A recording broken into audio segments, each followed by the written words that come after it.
नमस्कार, आप देख रहे हैं City24 में हूं आपके साथ रेणु देवड़ा।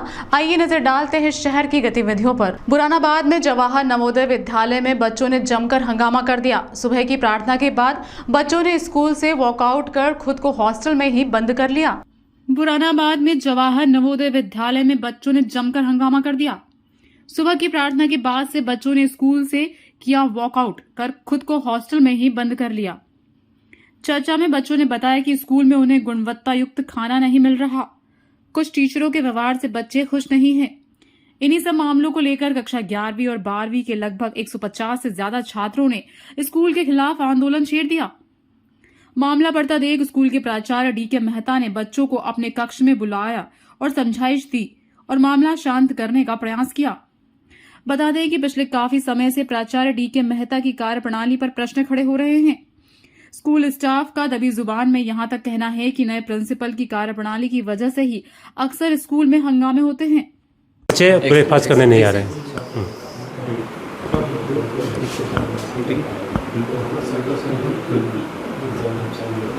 सर, आज स्कूल में हमें सूचना मिली थी, सीनियर बच्चों ने हॉस्टल में हड़ताल वगैरह की थी। क्या विषय रहा, क्यों हड़ताल की थी? हाँ, विषय कोई गंभीर नहीं था।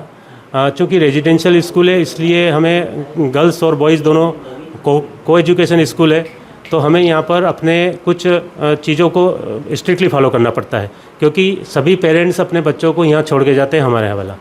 तो कुछ नियम बनाते हैं हम कि भाई क्रम से आना चाहिए, क्रम से जाना चाहिए, क्लासरूम में इधर उधर नहीं घूमना चाहिए। तो ये सब चीज़ें हमने मीटिंग लेकर बच्चों को बताया, तो बच्चों ने उसे एक्सेप्ट किया, कोई प्रतिक्रिया नहीं दी। तो हमने सोचा कि ये सब चीज़ें ठीक है, रूटीन में चलती है हमारी, ये कोई स्पेशल कोई ऐसा काम नहीं हुआ हमारा। सर, बच्चों का ऐसा पहले भी हंगामा पिछले वर्ष बच्चों को देखने को मिला था।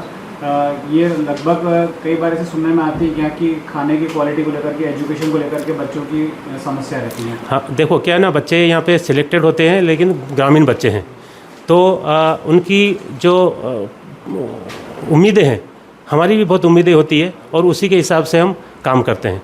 तो हमारा जो सिलेबस है CBSE का, उसके हिसाब से हम बच्चों को हाई लेवल तक ले जाने की कोशिश करते हैं, क्योंकि यहाँ के बच्चे निकलकर कई अच्छे अच्छे पदों पर आसीन हैं। तो हमारा लक्ष्य ये होता है कि हर एक बच्चा अच्छे पोजीशन पर जाए और इसके लिए हम भरसक प्रयास करते हैं। पेरेंट्स से भी बातें करते हैं। कई बार बच्चों को थोड़ा सा टीन एज है, वो उनको अच्छा नहीं लगता है कि हमारी सूचना बच्चों को क्यों देते, पेरेंट्स को क्यों देते हैं। तो वो थोड़ा सा, क्योंकि ग्रुप में रहते हैं, समझ कम रहती है। एक कुछ बच्चे होते हैं बड़े जो लीडर की तरह होते हैं, लीड कर लेते हैं, तो हम उन समस्याओं का समाधान कर लेते हैं तुरंत ही, और कोई बड़ी समस्याएं नहीं होती है। छोटी मोटी समस्या होती है कि हमें TV ज़्यादा देखने दिया जाए, हम सुबह थोड़ा लेट उठना चाहते हैं, तो जो हमारा टाइम टेबल है हम उसमें थोड़ा संशोधन कर लेते हैं। सर, टकराहट कहाँ होती है बच्चों के, जो आप बच्चों को समझाइश देते हैं उसको लेकर के कुछ आपके समझाने के तरीके में कुछ डिफरेंस रहता है, या बच्चों की मांग ज़्यादा कुछ अलग? नहीं, बच्चों की मांग भी नहीं है और हमारी समझाइश भी कोई ज़्यादा डिफ़िकल्ट नहीं होती है। चूँकि बच्चे यहाँ रहते हैं तो हमारी समिति के जो नियम है हम उन नियमों से अवगत कराते हैं।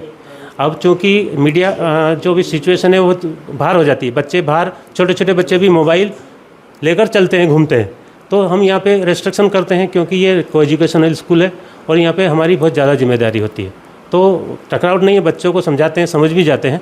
अभी जब भी ऐसा होता है, या तो वो किसी थोड़ा सा गैप हो जाता है, किसी वजह से नहीं होता है, तो थोड़ी देर के बाद वो समझ जाते हैं। और हमारा क्लास के बच्चे थे जो आज हंगामा हुआ है? इसमें सर एक्चुअली में तो जो हमारे यहाँ पे कैप्टन होते हैं, 11-12 के बच्चों को कैप्टन बनाते हैं, और हाउस होते हैं सीनियर और जूनियर। तो सीनियर हाउस में बॉयज़ होते हैं, जूनियर में 6 से 8 बच्चे होते हैं, और गर्ल्स हाउस अलग होता है। तो ये सीनियर बच्चे ही थे, 9 से 12 तक के बच्चे थे, क्योंकि यहाँ पे रेजिडेंशियल स्कूल है, इसलिए बच्चों का एक दूसरे के ऊपर ज़्यादा प्रभाव होता है, इम्पैक्ट होता है, क्योंकि वो हॉस्टल में रहता है। सर, सबसे बड़ा सवाल ये बनता है कि 200 विद्यार्थियों ने आपके यहाँ आज हाउस में अपने आप को बंद किया, सुबह 9:30 से 11:30 तक, उसका क्या कारण? आपने इतनी कहानी तो पूरी सुनाई, लेकिन मेन मुद्दे पर आए नहीं। मेन मुद्दा ये है कि अगर हम यहाँ पे 2 तरफ की सीढ़ियाँ हैं, एक तरफ से बॉयज़ निकलते हैं, एक तरफ से गर्ल्स निकलते हैं। बच्चों का कहना था कि हमें आज़ादी से घूमने दिया जाए, तो ये एकदम संभव नहीं होता है, क्योंकि रेजिडेंशियल स्कूल है। सबसे पहले हमें रेजिडेंस स्कूल का और को एजुकेशन का ख्याल रखना पड़ता है, इसलिए हम थोड़ी सी बंदी से लगाते हैं। बच्चे थोड़े बड़े हो जाते हैं तो वो चीज़ उनको पसंद कम आती है, और वो फिर इस रूप में हमें अपना विरोध और प्रतिकार दिखाते हैं। फिर हम उनको कुछ बातें हम अपनी मनवाते हैं, कुछ उनसे बोलते हैं, उनको अच्छे से समझाते हैं, वो समझ जाते हैं। खाने की बात को लेकर भी बच्चे नाराज नहीं, खाना स्वादिष्ट नहीं हुआ? जी बिल्कुल नहीं, बिल्कुल नहीं, ये बात बिल्कुल नहीं है, इस बात का कोई मुद्दा नहीं है। बच्चों ने मुझे इस बारे में बिल्कुल नहीं बताया है और खाने के लिए हम प्रायोरिटी पर रखते हैं, खाना एकदम अच्छी क्वालिटी का है। पिछले काफ़ी समय से हम देख रहे हैं आप 1-2 घंटे से बच्चों को समझा रहे हैं। क्या आपके बीच में बात बनी? नहीं, बच्चों को मैं अपने बच्चों की तरह ही समझाऊंगा, मैं प्रोफेशनल की तरह नहीं समझाऊंगा। उनकी हर एक बात सुनूंगा और उनके कई सारे उदाहरण मेरे जो भी एक्सपीरियंस है उनके साथ शेयर करूंगा। तो टाइम लगता है किसी चीज़ को बच्चा ग्रॉस कर ले, नहीं तो फिर हम अगर अपनी बात अच्छे बंद कमरे में बच्चों को समझाना, बंद कमरे में नहीं, वो तो बच्चा जब आप लोगों का हुआ तो हमने कहा कि हम पहले बात कर लेते हैं, फिर आपसे बात कर लेंगे। और ऐसे बंद तक कुछ है ही नहीं, बंद कमरे की बात नहीं है इसमें, है ना। हमने बंद करने के लिए आदेश भी नहीं दिया और नहीं हमने बंद किया। कभी क्या निर्णय रहा, क्या बच्चे क्या मान गए आपका? बच्चे समझ गए, उनको पुराने कॉन्सेप्ट क्लियर नहीं होते, खुद पढ़ाई नहीं करते हैं बच्चे, तो उनके कॉन्सेप्ट क्लियर नहीं होते हैं। 12वीं में आते हैं, थोड़ा प्रेशर ज़्यादा हो जाता है, पास करना होता है, पुराने कॉन्सेप्ट क्लियर नहीं है तो वो थोड़े से विचलित हो जाते हैं, तो हम मिलजुल कर उसका समाधान निकाल लेते हैं। इतने समय से स्कूल चल रहा है यहाँ पर, कई सालों से नवोदय इस क्षेत्र में है, लेकिन ये पिछले 1 सालों में ही ये समस्या? जी ऐसा नहीं है, ऐसा नहीं है। कई बार हम पहले से सजग हो जाते हैं। अभी क्या मैं भी बाहर गया हुआ था, अभी कल ही हमने एक छोटी सी मीटिंग की क्लास टीचर के साथ, और हमें आभास हो जाता है, हम तुरंत सॉल्व कर लेते हैं। तो इस नदी तक तो पहुंचता नहीं है, तो इसमें ऐसा कोई गंभीर मुद्दा नहीं है, बहुत सामान्य चीज़ें हैं और हम आगे इसको बिल्कुल रिपीट नहीं होने देंगे और अच्छा सा करके दिखाएंगे। और आपको उज्जैन जीआरपी को स्टेशन पर यात्रियों की कीमती जेवरात चुराने वाली गैंग को पकड़ने में सफलता हाथ लगी है। 2 महिला और 2 पुरुष ने मिलकर महाकाल मंदिर दर्शन करने आई महिला यात्री से 1.5 लाख रुपए की चेन चोरी करने की घटना को अंजाम दिया था। यात्रियों की सुरक्षा दृष्टि को देखते हुए ट्रेन या रेलवे स्टेशन परिसर से यात्रियों के सामान की चोरी की रोकथाम के लिए टीम गठित की गई है, जिस पर टीम ने काम किया और सतर्कता व सजगता के कारण रेलवे सुरक्षा बल उज्जैन टीम को चोरी करने वाली शातिर गैंग को दबोचने में बड़ी सफलता हाथ लगी है। दरअसल 8 जुलाई को फरीदाबाद की रहने वाली महिला कमेलश रानी महाकाल मंदिर दर्शन के लिए आई थी। 9 जुलाई को फरीदाबाद जाने के लिए वो इंटरसिटी एक्सप्रेस गाड़ी 12415 के B3 कोच में चढ़ रही थी। इस दौरान भीड़ अधिक होने की वजह से पता नहीं चला और उनकी 1.5 लाख रुपए की चेन चोरी हो गई। मामले में जीआरपी ने खोजबीन की तो सीसीटीवी में 3 संदिग्ध दिखे। उन्हें पकड़ा तो पता चला कि पूरी गैंग बनाकर चोरी की घटना को अंजाम दिया जा रहा है।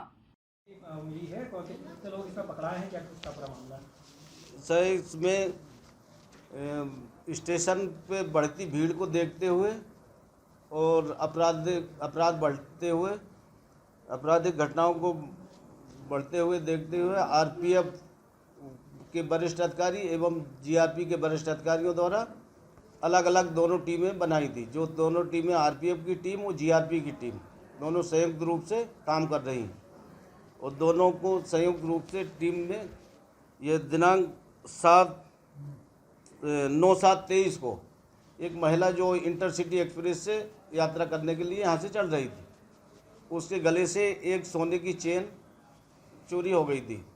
उस हिसाब से दोनों टीमें सतत प्रयास कर रही थी। कल मुखबिर द्वारा सूचना प्राप्त हुई कि दिनांक 9/7 को जो चेन चोरी की है वो व्यक्ति रेलवे स्टेशन के बाहर खड़े हैं।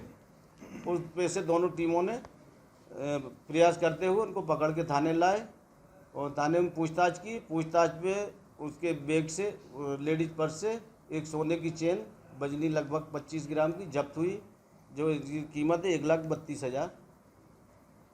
सर ये कौन है? महिलाएं भी पकड़ाई हैं? 2 महिलाएं हैं, जो महिला प्रधान आरक्षक और महिला आरक्षक की मदद से वो थाने में लाए, पूछताछ की। पूछताछ में जो 2 महिलाएं, इन दोनों का क्या रोल था इसमें पूरे मामले में? ये दोनों महिलाएं और एक पुरुष ये आगे पीछे चढ़ते हैं और चेन निकालने का प्रयास करते हैं। ये फरियादी जो महिला है कहाँ की रहने वाली है, क्या नाम है उसका, यहाँ क्या करने आई थी उज्जैन में? ये फरीदाबाद की रहने वाली है, उज्जैन दर्शन करने आई थी। क्या नाम है सर उसका? उसका नाम है कमलेश रानी, पति अशोक कुमार, उम्र 57 साल। स्वामित्व योजना में प्रदेश में उज्जैन जिला अव्वल रहा। जिले में 5 महीने में 1 लाख से अधिक लोगों को भूमि स्वामी का दर्जा मिल गया है। अब कलेक्टर कुमार पुरुषोत्तम राष्ट्रपति के हाथों दिल्ली में सम्मानित होंगे। उज्जैन कलेक्टर कुमार पुरुषोत्तम ने जिले का मान सम्मान बढ़ा दिया है। आगामी 18 जुलाई को उन्हें दिल्ली बुलाया है, जहां पर महामहिम राष्ट्रपति द्वारा कलेक्टर को सम्मानित किया जाएगा। कलेक्टर कुमार पुरुषोत्तम को भारत सरकार किसान कल्याण मंत्रालय द्वारा भूमि प्लेटिनम सम्मान के लिए चुना गया है। यह पुरस्कार स्वामित्व योजना के तहत अच्छा काम करने वाले को दिया जाता है। उज्जैन प्रदेश में ऐसा जिला है जिसमें 1 लाख लोगों को इस योजना का लाभ मिला है, वह भी पिछले 5 महीनों के अंदर। यहां बता दें कि कलेक्टर ने 5 महीने के अंदर 1,29,882 भू अधिकारी पत्र देने का रिकॉर्ड बनाया है। यह रिकॉर्ड देश के चुनिंदा शहरों को ही मिला है, जिसमें से एक उज्जैन भी है। केंद्र सरकार की स्वामित्व योजना के तहत गांव में आबादी वाले इलाकों का सर्वे किया गया। सर्वे के बाद राजस्व विभाग के अमले ने मौके पर पहुंचकर वहां रहने वाले लोगों को भूमि स्वामी के भू अधिकार पत्र दिए। सर, एक बड़ी उपलब्धि है, अवार्ड मिल रहा है, किस प्रकार का अवार्ड है, क्या इसमें?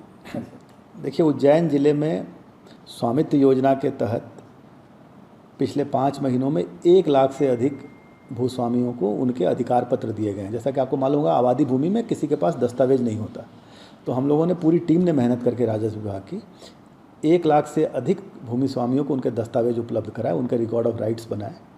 और उज्जैन देश के उन चुनिंदा जिलों में शामिल है जिसने ये उपलब्धि हासिल की है, इसलिए ये अवार्ड उज्जैन को मिल रहा है और हमारी पूरी टीम ने इसमें बहुत मेहनत की है। तो व्यक्तिगत तौर पे लिए मेरे लिए खुशी का अवसर है और पूरी टीम के लिए भी ये बहुत ही अच्छा अवसर है जब उनके काम को एक पहचान मिली है। स्कूल चले अभियान के कारण सोमवार को सवारी के बावजूद शहर में स्कूल खुले रहेंगे, मगर हाफ डे के बाद छुट्टी कर दी जाएगी। उज्जैन कलेक्टर ने पिछले सोमवार को शहर के सभी प्राइवेट और सरकारी स्कूलों में सोमवार को अवकाश और रविवार को स्कूल संचालन के आदेश दिए थे, परंतु अब आने वाले सोमवार के लिए आदेश बदल दिया है। सोमवार को सीएम का स्कूल चलो अभियान शुरू होगा। इसके लिए सभी सरकारी और निजी स्कूल खुले रहेंगे। यह जानकारी कलेक्टर कुमार पुरुषोत्तम ने कलेक्टर कार्यालय में दी। खास बात यह है कि सोमवार को महाकाल की सवारी के साथ ही सोमवती हरियाली अमावस का संयोग होने से उज्जैन में करीब 5 लाख श्रद्धालु आने की उम्मीद जताई जा रही है। सोमवती अमावस्या भी है, सवारी भी है। देखिए, पिछली बार चूँकि सवारी सोमवार को निकलती है, भीड़ को देखते हुए नगर निगम सीमा क्षेत्र में जो सवारी से प्रभावित मार्ग है वहाँ पे स्कूलों को बंद रखा गया था और उसके बदले में इतवार को स्कूल खुले रखे गए थे। क्योंकि इस बार शासन का एक महत्वपूर्ण कार्यक्रम स्कूल चले अभियान 17 तारीख को शुरू हो रहा है, जिसमें माननीय मुख्यमंत्री जी सारे स्कूली बच्चों को संबोधित करेंगे। इसलिए इस बार सोमवार को स्कूल बंद नहीं रह पाएंगे, उनको बच्चों को स्कूल जाना होगा। लेकिन हमारी कोशिश ये रहेगी कि बच्चों को सवारी के पहले वो स्कूल से निकल के अपने घरों को पहुंच जाएं। पुलिस विभाग से भी समन्वय बिठा के ये कोशिश है हमारी कि बसें आराम से निकल जाएं, बच्चों को दिक्कत ना हो। 36 गुरु गुण स्मृति के साथ हुई 77 पाठ परंपरा की महापूजन दीपक व्रत के 125 एकासने पूर्ण हुए। श्री आनंद सागर सुरेश्वर जी महाराज के 149वें जन्मदिन प्रसंग पर त्रिदिवसीय भव्य महोत्सव प्रारंभ हुआ। नयापुरा चंद्रप्रभु श्री संघ में व्यवहार दक्ष आचार्य देव श्री मतिचंद्र सागर सूरी जी की निशा में पूज्यपाद आगमोद्वार बहुसूत्र शिरोमणि श्री आनंद सागर सुरेश्वर जी महाराज का 149वां जन्मदिन प्रसंग के अंतर्गत त्रिदिवसीय भव्य महोत्सव में प्रथम दिवस 16 जुलाई रविवार को सागर जी महाराज साहब की 36 गुरुगुण स्तुति एवं 77 पाठ परंपरा की महापूजन हुई।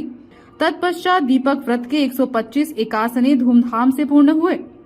चातुर्मास समिति के अध्यक्ष अश्विन मेहता एवं सचिव दिनेश जैन ने बताया कि एकासना के लाभार्थी राजमल मयंक कुमार तरुण कुमार सालेजा परिवार रहे। त्रिदिवसीय महोत्सव के दूसरे दिन आज श्रावणवदी अमावस 17 जुलाई सोमवार को सुबह 9 बजे सागर जी महाराज साहब की भव्य गुणानुवाद एवं 36 रजत गिनियों में पूजन होगा। वहीं तृतीय दिवस श्रावण सुद एकम 18 जुलाई मंगलवार को सुबह 9 बजे सागर जी महाराज साहब की गुजराती, अंग्रेजी, संस्कृत, मालवी, हिंदी, बंगाली, पंजाबी, मराठी भाषा में गुणानुवाद सभा का आयोजन होगा। आदेश्वर चंद्र प्रभु चातुर्मास समिति नया पुराने समाजजनों से महोत्सव में पधार कर धर्म लाभ लेने का अनुरोध किया है। आज हमारे जिन शासन की विरल विभूति हम सबके परम उपकारी आचार्य भगवान श्री आनंद सागर शिव जी महाराज साहब की 149वीं जन्म जयंती महोत्सव के निमित्त त्रिदिवसीय महोत्सव का शुभारंभ हुआ। परम पूज्य आचार्य भगवान श्री मतिचंद सागर शिव जी महाराज साहब का इस नयापुरा श्री संघ में वर्षावास चल रहा है, उनकी निश्रा में आयोजन संपन्न हो रहा है। आज पूज्य आचार्य भगवान श्री आनंद सागर शिव जी महाराज साहब की 36 गुणी स्तुति और 77 पाठ परंपरा का महापूजन श्री संघ की हर्षोल्लास से आज यहाँ मनाया है।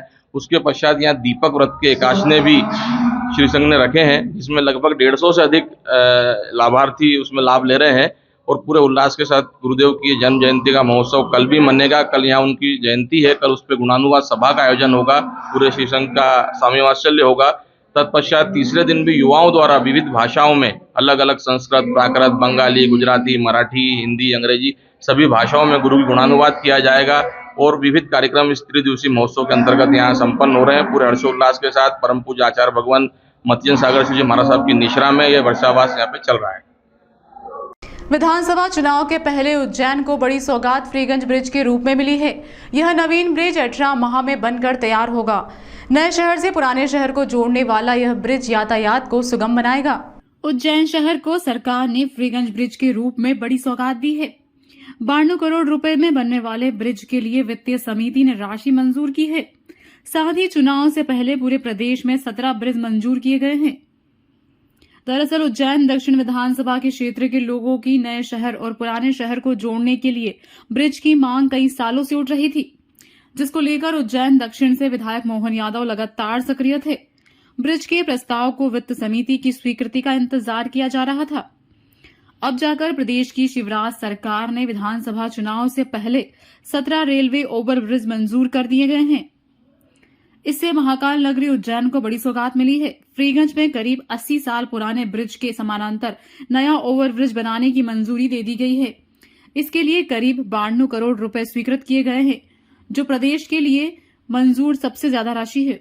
सरकार के इस कदम से उज्जैन में सिंहस्थ 2028 से पहले नया ब्रिज बनाया जा सकेगा। फ्रीगंज में पिछले सिंहस्थ से नया समानांतर ब्रिज बनाने के लिए सरकार कोशिश कर रही है। लोक निर्माण विभाग की वित्तीय व्यय समिति ने ब्रिज निर्माण को हरी झंडी दे दी है। उच्च शिक्षा मंत्री डॉक्टर मोहन यादव ने बताया कि मेरे कार्यकाल में इस सौगात को हासिल करने के लिए काफी मेहनत करना पड़ा है। उन्होंने नए ब्रिज का जो संकल्प लिया है उसे 18 माह के अंतर्गत पूर्ण करने का विश्वास जताया है। सरकार माननीय मुख्यमंत्री शिवराज सिंह जी चौहान द्वारा कभी भी उज्जैन के मामले में जरा सी भी कंजूसी नहीं की जाती। हमारी जो आवश्यकताओं को लेकर के जिन जिन मुद्दों को हम सामने रखते हैं, पूरी दृढ़ता के साथ वो प्रत्येक विकास काम का समर्थन करते हैं। और आज जो जिस बात को मैं लेकर के आपके बीच में बैठा हूँ, हमारे लिए उज्जैन का आज़ादी का पहले का एक रेलवे ओवरब्रिज था, फ्रीगंज रेलवे ओवरब्रिज, जिसका 3 बार विस्तारीकरण हो गया, 80 में, 92 में, 2004 में। लेकिन उसके बाद भी शहर के बढ़ने के कारण से वो लगातार छोटा पड़ता जा रहा। पुराने शहर से नए शहर को जोड़ने के लिए इस ब्रिज की अत्यंत आवश्यकता थी, जिसमें समानांतर ब्रिज के नाते से अभी जो ब्रिज बना उसको छेड़ेंगे नहीं। उसके ठीक पास में एक नया 51.80 लाख का नया ब्रिज मंजूर हुआ है।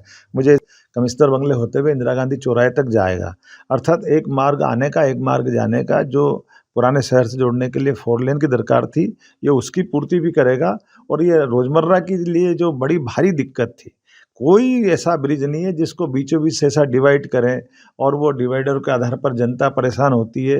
लेकिन आबादी बढ़ गई, जब आबादी शहर की 1 लाख भी नहीं थी तब का वो ब्रिज था। आज हमारी 8 से 10 लाख की आबादी हो गई और प्रत्येक साल अब महाकाल के महालोक के बाद 5 करोड़ लोग आ रहे हैं। तो ऐसे में ये आवागमन के ब्रिज की बहुत बड़ी सौगात रहेगी। पास में रेलवे स्टेशन है, बस स्टैंड है। ऐसे में इस पूरी सौगात की बधाई मेरी अपने ओर से यहाँ के जनप्रतिनिधियों की तरफ से भी बधाई देना चाहूँगा। माननीय सांसद अनिल फिरोजा जी, माननीय विधायक पारस जी, माननीय महापौर मुकेश कटवाल जी, माननीय सभापति कलावती दीदी, सभी ने मिलकर के इस पूरे अभियान के लिए मेरी मदद की थी। मैं सबका एक तरह से सबकी ओर से माननीय मुख्यमंत्री जी का भी आभार मानता। अच्छा, ये बताएं कि जो महाकाल लोक के काम जो भर्तियों के मामले में कुछ उसकी पेंडिंग थी, कुछ लैंड एक्विजिशन का मैटर थे। अब सारे मुद्दों के समाधान करते हुए कल उसकी प्रशासकीय स्वीकृति भी आ गई। आज ही मैंने एससी से बात की है, उसका टेंडर लगा रहे हैं। 20 दिन के बाद टेंडर आएगा और टेंडर के बाद ये नया प्रोजेक्ट एक तरह से उज्जैन के अंदर के ट्रैफिक की दृष्टि से ये बहुत बड़ी सौगात रहेगी। मेरी अपनी ओर से समस्त उज्जैन वासियों को बधाई और माननीय मुख्यमंत्री को धन्यवाद। भाई साहब, ये जो ब्रिज बनने जा रहा है किस तरह से क्षेत्र पुरानी सिटी और नई सिटी को जोड़ेगा और कितना चौड़ा इसमें रहेगा? देखिए, ये जो एक तरह से ये 4 लेन आंतरिक रूप से बन जाएगा, जो चामुंडा माता चौराहे से शुरू होगा और चामुंडा माता चौराहे से वर्तमान के फ्रीगंज ओवरब्रिज के बगल में। यहाँ रुकते हैं एक ब्रेक के लिए। गतिविधियां लगातार जारी है।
ब्रेक के बाद फिर आपका स्वागत है। प्रभारी प्रधान अध्यापिका का बच्चों को छड़ी से पीटते हुए वीडियो वायरल हो गया है। इससे जिला शिक्षा अधिकारी ने मामले में जांच बैठा दी है।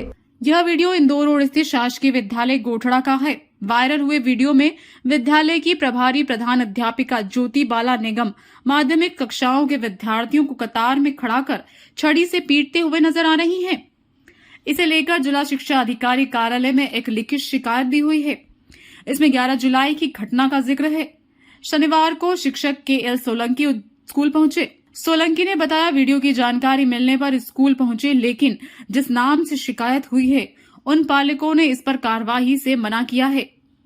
जिला शिक्षा अधिकारी आनंद शर्मा ने मामले में जांच बैठा दी है। उज्जैन और आसपास के क्षेत्र में बारिश से गंभीर डैम में क्षमता का 50% जल संग्रहण हो गया है। उज्जैन शहर का मुख्य पेयजल आपूर्ति का स्रोत गंभीर डैम में रविवार सुबह 8 बजे 1087 STFC पानी का संग्रह हो चुका है। शहर के लिए खुशखबरी है कि डैम कैचमेंट एरिया में अच्छी बारिश से अब गंभीर डैम में पानी की मात्रा बढ़ने लगी है। शनिवार को सुबह डैम में 868 STFC पानी संग्रहित हो चुका था। अब वह बढ़कर 1087 STFC हो गया है और पानी बढ़ रहा है। गंभीर डैम से लगे कैचमेंट एरिया में बारिश हुई, इसका असर गंभीर डैम में पानी की मात्रा बढ़ने में दिख रहा है। PHE प्रभारी प्रकाश शर्मा और इंजीनियर राजीव शुक्ला ने नौसर रात से ही तेजी से गंभीर डैम में पानी भर रहा है। गंभीर डैम में प्राप्त जानकारी के अनुसार अभी भी पानी बढ़ रहा है। यदि इसी प्रकार पानी बढ़ता रहा तो रविवार को 1125 STFC तक आंकड़ा पहुंच सकता है। इस प्रकार आधा डैम आज ही भर सकता है। गंभीर डैम की कुल क्षमता 2250 STFC है। असीम कृपा से कल रात गंभीर डैम के कैचमेंट एरिया में ऊपर के गांव में हुई जोरदार बारिश के चलते गंभीर डैम के जलस्तर में उल्लेखनीय वृद्धि हुई है और कल प्रातःकाल जो डैम का क्षमता 553 MCFT थी वो आज सुबह लगभग 1000 MCFT होने की ओर अग्रसर है और आवक अभी पानी की जारी है और उम्मीद है कि जल्द ही डैम में भरपूर आवक होगी और गेट खुलेंगे। कब से इसको उम्मीद कर रहे हैं कि हम पर डे पानी मिल पाएगा? बाबा महाकाल और बाबा बिल्केश्वर महादेव की कृपा से 24 घंटे के अंदर गंभीर डैम में पानी की आवक बढ़ी है और आज हम कह सकते हैं कि 1200 MCFT पानी हमारे गंभीर डैम में आ चुका है। बहुत जल्दी बाबा महाकाल हमारी सुनेंगे और हम गंभीर के गेट खोलें और शहर के अंदर नियमित रूप से जल प्रदाय करें। अभी भी देखा जाए तो शहर के अंदर कहीं भी कोई जल कष्ट सदी का कोई विषय नहीं है। वो सारे लोग को सारी टीम काम पे लगी हुई है। पूरे शहर के अंदर अल्टरनेट डे एक दिन छोड़ के हम जो जल प्रदाय कर रहे हैं, शहर की जनता उससे संतुष्ट है, प्रसन्न है और ये भी मांग कर रही है शहर की जनता कि अल्टरनेट डे में ही आप पानी दें ताकि पानी का अपव्यय रुके और पानी की बर्बादी ना हो और लोगों को पूरी क्षमता से पानी मिले। उज्जैन इंदौर टोल नाके पर फास्टैग से डबल राशि कटने पर वाहन मालिकों ने इसकी शिकायत की है। MPRDC के प्रबंधक ने 72 घंटे में राशि लौटाने का आश्वासन दिया है। उज्जैन इंदौर टोल नाके पर फास्टैग से डबल राशि कटने के कई मामले सामने आए हैं, जिसकी शिकायत वाहन मालिक संबंधित अधिकारियों को करते हैं तो वह फोन नहीं उठाते हैं और जो फोन उठाता है वह ठीक से जवाब नहीं देता है। ऐसा ही घटना सांवेर रोड निवासी शहर के वरिष्ठ अभिभाषक मुरारीलाल पाठक के साथ हुई। पाठक का परिवार कार से इंदौर गया हुआ था और उनकी कार पर फास्टैग लगा हुआ है। ऐसे में टोल नाके पर फास्टैग से निनोरा और बारूली टोल टैक्स की राशि कट गई, जिसका SMS उन्हें मोबाइल पर आया।